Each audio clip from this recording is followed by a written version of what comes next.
मालिकेतील सर्व पात्र, घटना व नाव काल्पनिक आहेत. त्यांचा प्रत्यक्ष किंवा अप्रत्यक्ष रीतीने कोणाशी काहीही संबंध नाही.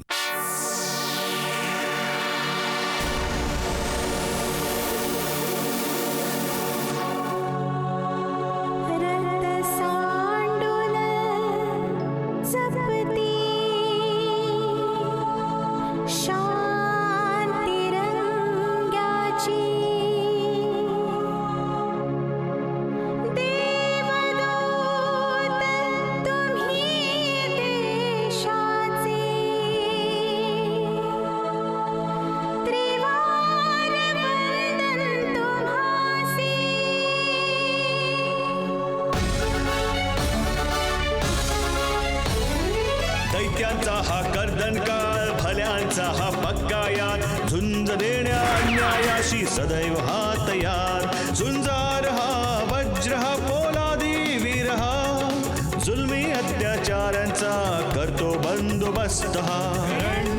करण करण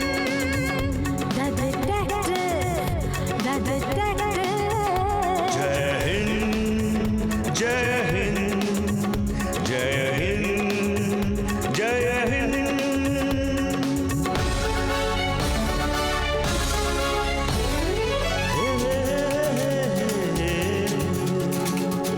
दुश्मनांची वक्रदृष्टी देशावर जर झाली कधी, काळाला हा खिळवून ठेवी, दुश्मनांची दैना करी.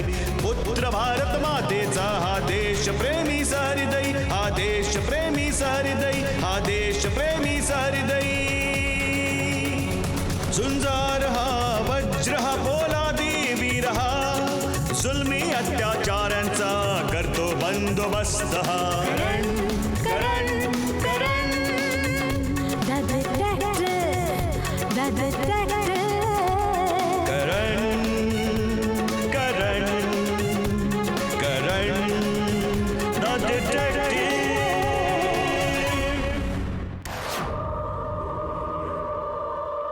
चोप्रा, आता तू वाचू नाही शकत.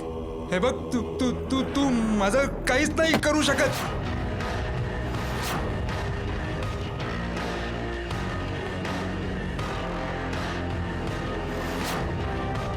डॉक्टर साहेब, काय आहे तुम्ही सांगू शकता? अनामिका, जिचा हा सांगाडा आहे, तिचा मृत्यू कधी झाला होता? हो, आमच्या रिपोर्टच्या अनुसार अंदाजे 6 महिन्यांपूर्वी हिचा मृत्यू झालाय. ही दोन्ही चित्र एकसारखीच आहेत. अनामिकाची. फार्म हाऊसवर जो सांगाडा मिळाला आहे तो अनामिकाचाच आहे, ही गोष्ट सिद्ध झाली आहे. आता प्रश्न हा उठतो आहे की तो सांगाडा तिथे फार्म हाऊसवर पोहोचला कसा? जर अनामिकाचा मृत्यू 6 महिन्यांपूर्वी झाला होता, तर मग ती मुलगी कोण होती जिला चंदूने पाहिलं होतं? मला वाटतं अनामिकाच्या भूतानेच त्याला मारलंय. मी कितीतरी गोष्टींमध्ये वाचलंय. मला तर वाटतं की तुमच्यापैकी कोणीतरी त्यांचा खून केलाय. आम्ही? हे काय बोलताय तुम्ही? चोप्राला आता आम्ही का मारणार? तो तर आमचा बिझनेस पार्टनर आहे. बिझनेस पार्टनर आहे नाही, बिझनेस पार्टनर होता. शक्य आहे त्याला मारून तुमच्यापैकी कोणीतरी पूर्ण बिझनेस ताब्यात घ्यायचं स्वप्न पाहिलं आहे. मिस्टर करण, चोप्रा आमच्या भावासारखा होता. त्याचं कुठल्याही प्रकारचं कोणतंही नुकसान व्हावं असा आम्ही स्वप्नातही विचार करू शकत नव्हतो. चोप्राच्या मृत्यूचं कारण तीच मुलगी आहे जी त्या रात्री त्याच्या सोबत होती आणि जिचा फोटो घेऊन तुम्ही फिरतात. डॉक्टर स्वामींनी जो स्केच कॉम्प्युटरवर बनवलाय, आम्ही विश्वासाने म्हणू शकतो की तो स्केच अनामिकाचाच आहे.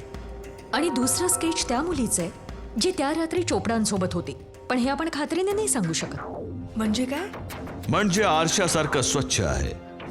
शक्य आहे तुमचा नोकर चंदू हा खोटं बोलला.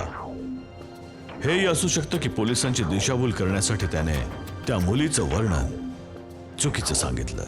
पण चंदू खोटं कशाला बोलेल? हे तर वेळ आल्यावरच कळेल मिस्टर प्रताप. तसं सांगाड्याला पाहून एक गोष्ट तर कन्फर्म आहे की अनामिकाचा मृत्यू झाला आहे. आणि आता 2 प्रश्न उठतात. पहिला प्रश्न, अनामिकाचा सांगाडा फार्म हाऊसवर काय करत होता? दुसरा प्रश्न, ती मुलगी कोण होती जिला चंदूने चोप्रा साहेबांच्या सोबत पाहिलं होतं? तसं मिस्टर प्रताप, तुमची स्मरणशक्ती कशी? म्हणजे असं मिस्टर प्रताप की तुम्ही जरा तुमच्या स्मरणशक्तीवर जोर द्या आणि मला सांगा की आजपासून अंदाजे 6 महिन्यांपूर्वी तुमचे मित्र मिस्टर चोप्रानी काही असा कारनामा तर केला नव्हता ना की ज्याच्यामुळे त्यांना आज त्या मुलीच्या भूताने त्यांना मारून टाकला. आणि तुम्ही सुद्धा तर त्यात सहभागी नव्हतात ना? कारण की जर असं असेल तर mister Pratap, I am sorry to से, पुढचा नंबर तुमचा असू शकतो.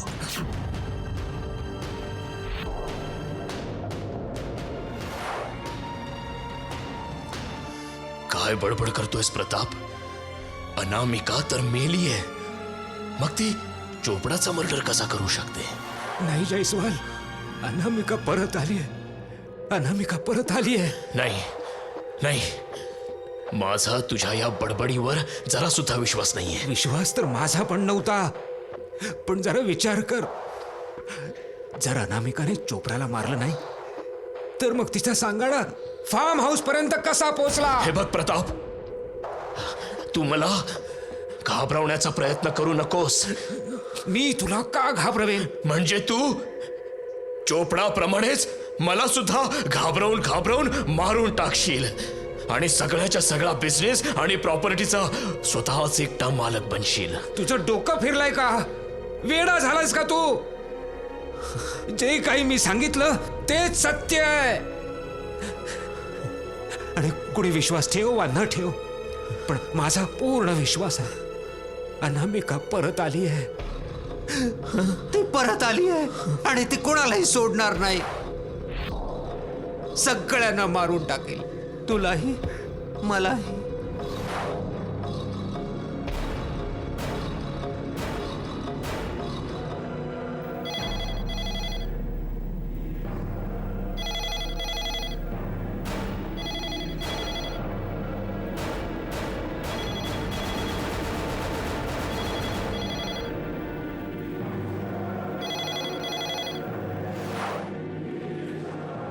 हॅलो, जयस्वाल,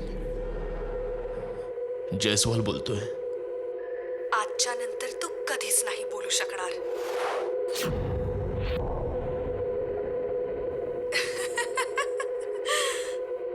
कोण बोलतंय? तुझा मृत्यू. अनामिका, मी येते जयस्वाल, मी येते.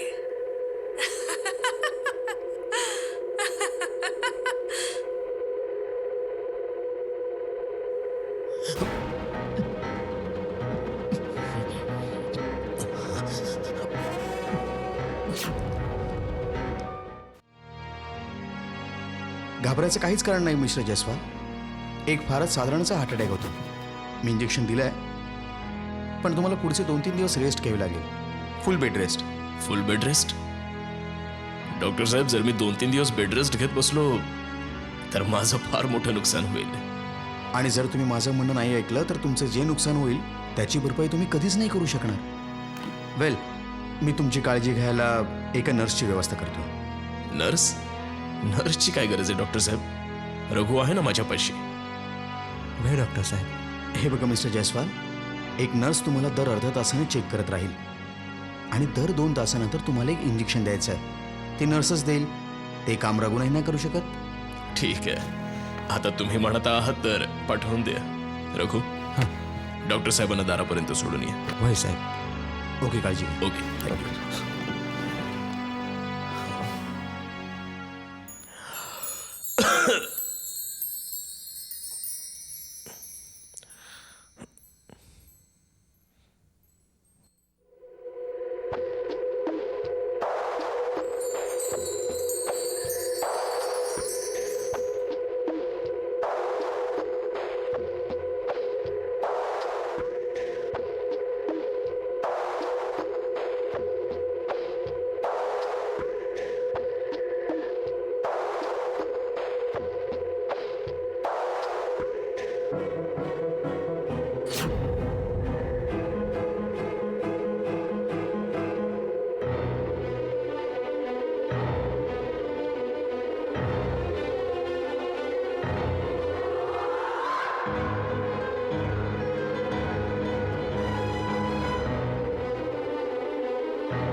अरे तुम्ही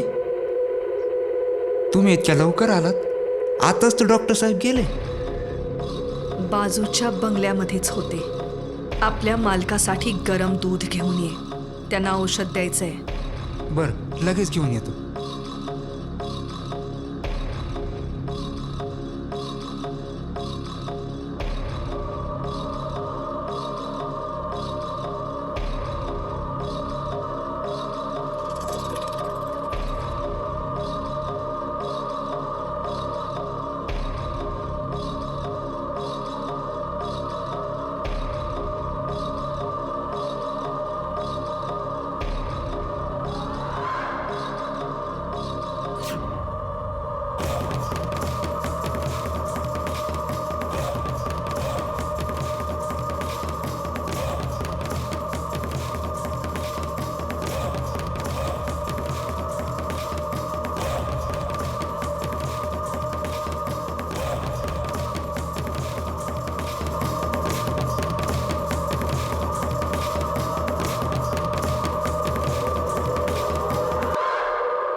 मी सांगितलं होतं ना, आजच्या नंतर तू कधीच नाही बोलू शकणार जयस्वाल, कधीच नाही.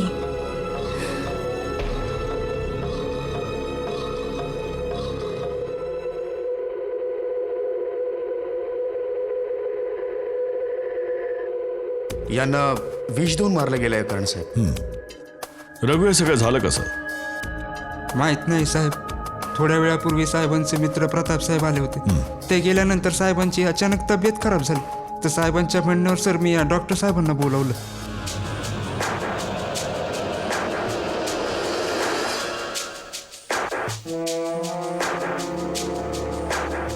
जयस्वालला साधारणसा हार्ट अटॅक होता.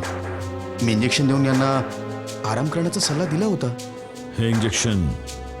नाही, हे तर विषाचं इंजेक्शन आहे. डॉक्टर साहेब, हे विषाचं इंजेक्शन इथे आलं कसं? हे विषाचं इंजेक्शन त्याच नर्सने दिलं असेल साहेब. कोणती नर्स?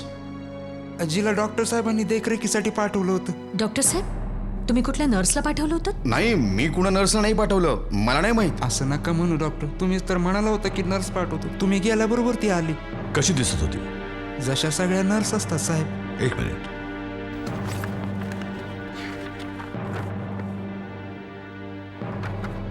अशी तर नव्हती.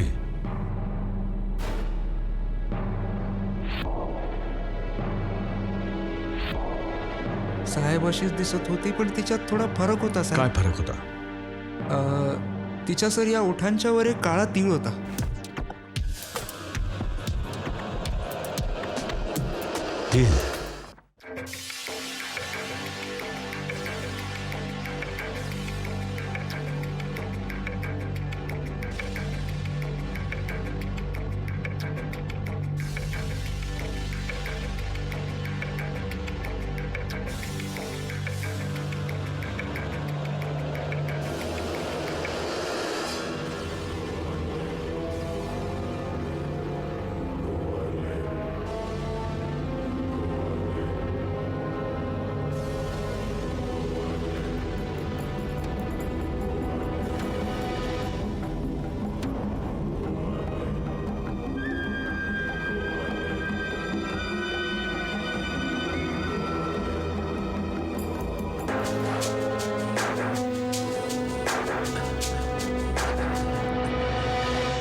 मला माहित आहे ना, मला सगळं माहित आहे.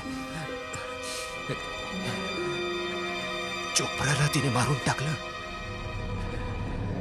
जयस्वालला पण तिनेच मारलं, आणि आता मला पण ती मारून टाकेल. मला पण मारून टाकेल ती. मला पण मारून टाकेल. पण याच्या आधी की ती मला मारेल, मी तिला मारून टाकेन. मी तिला मारून टाकेन. मी तिला मारून टाकेन. कोण आहे?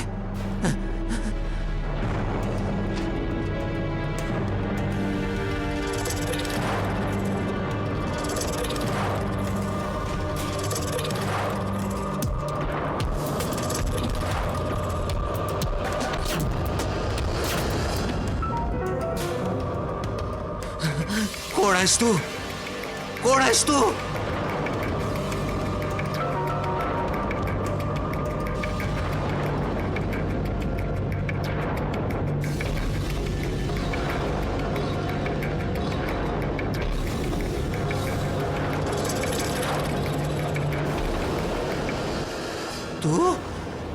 तू मला नाही मारू शकत. मी तुला मारून टाकेन. मी तुला मारून टाकेन.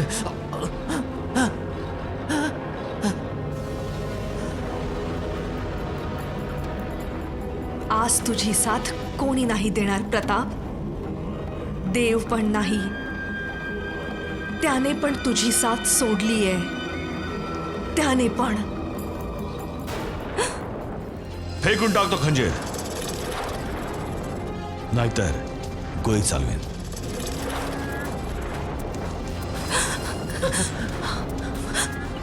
तिच्यावर गोळ्यांचा काही परिणाम होणार नाही. ही आत्मा आहे. आत्मा. आत्मा. मी तुला शेवटची वॉर्निंग देत आहे. खंजीर फेकतो अनामिका उर्फ पिंकी. पिंकी? ही पिंकी नाही आहे, ही अनामिका आहे. अनामिका मेली आहे. म्हणजे हा तिचा आत्मा असेल. सर, मला वाटतं आपण इथून निघून जाऊया. आपण भूताच्या नादी नको लागूया. चला sir. Monika, just shut up. ही अनामिका नाही आहे. तिची छोटी बहीण आहे पिंकी.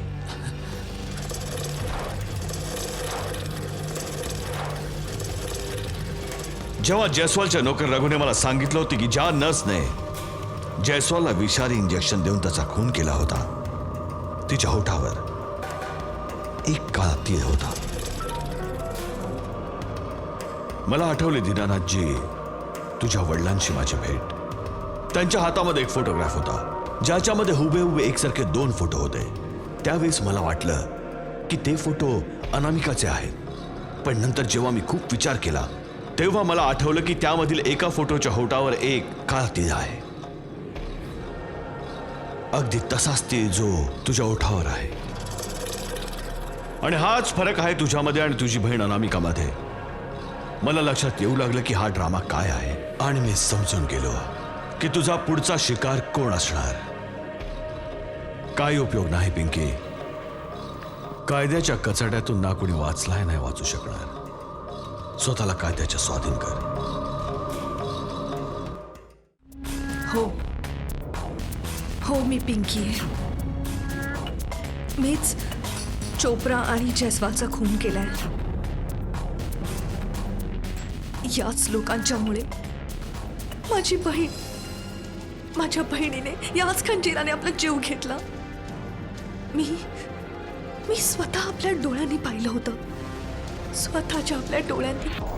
पार्टनर्स, हे आहेत ते प्लान्स जे मी बनवलेले आहेत. आणि मी विश्वासाने सांगू शकतो की या प्रोजेक्टमध्ये आपणा तिघांचाही करोडोंचा फायदा होणार. रिअली? येस. घ्या आलं.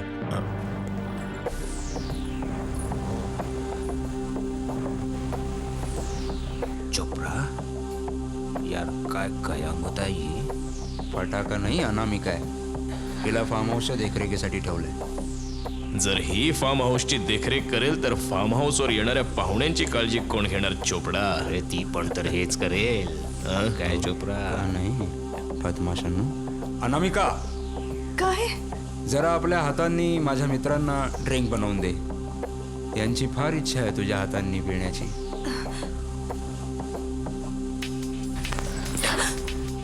अरे वा, काय हात आहे तुझा. एका पेगने काम नाही चालणार, पूर्ण बाटलीच 5. सेठजी, माझा हात सोडा. आणि नाही सोडला तर सेठजी. माझ्या मित्रांवर हात उचलतेस.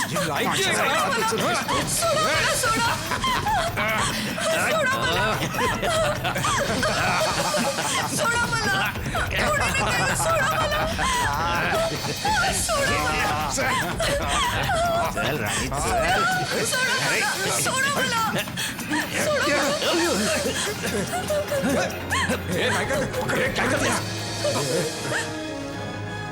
पुढे नका येऊ, पुढे नका येऊ. काय करते मूर्ख मुली आहे. काय करशील हं? काय करू शकते, काय करू शकते हा?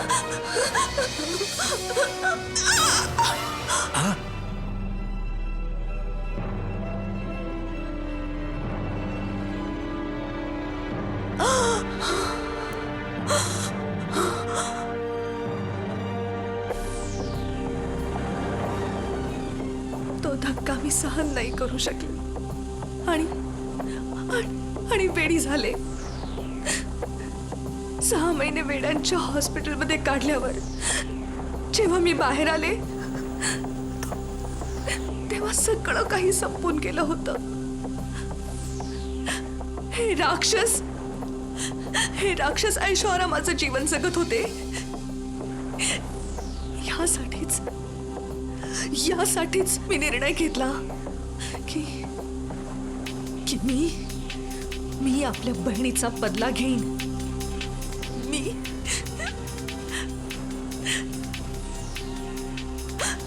यांना शिक्षा देईन. ज्या राक्षसांनी तुझ्या बहिणीसोबत अशी घाणेरडी कृत्य केली होती त्यातल्या दोघांना तर तू शिक्षा दिलीसच. राहिली गोष्ट प्रतापची, तर मी तुला वचन देतो की कायदा याला नाही सोडणार. मी प्रयत्न करीन की तुला कमीत कमी शिक्षा व्हावी. लाठी, अटक करा या दोघांना. प्रतापला त्याच्या कृत्याची शिक्षा कायदा नक्कीच देईल miss Pinky. You are under arrest.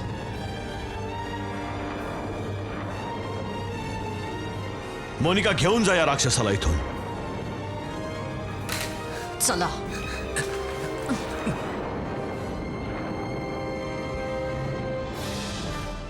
गुन्हेगारांना शिक्षा देणं कायद्याच्या रक्षकांचं काम आहे. जो कोणी माणूस कायद्याला आपल्या हातात घेईल तर त्याला त्याची शिक्षा तर नक्कीच मिळेल. तर मग भेटूया पुढच्या भागात आजच्याच दिवशी आजच्याच वेळेवर. मी, तुम्ही आणि एक नवा गुन्हेगार, करण द डिटेक्टिव्ह. जय हिंद, जय हिंद, जय हिंद, जय हिंद.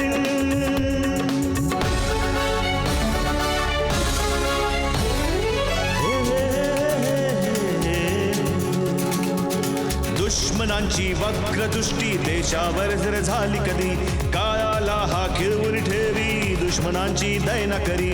पुत्र भारत मातेचा हा देश प्रेमी सहृदयी, हा देश प्रेमी सहृदयी, हा देश प्रेमी सहृदयी. झुंजार हा वज्र हा पोलादी वीर हा, जुलमी अत्याचारांचा करतो बंदोबस्त हा.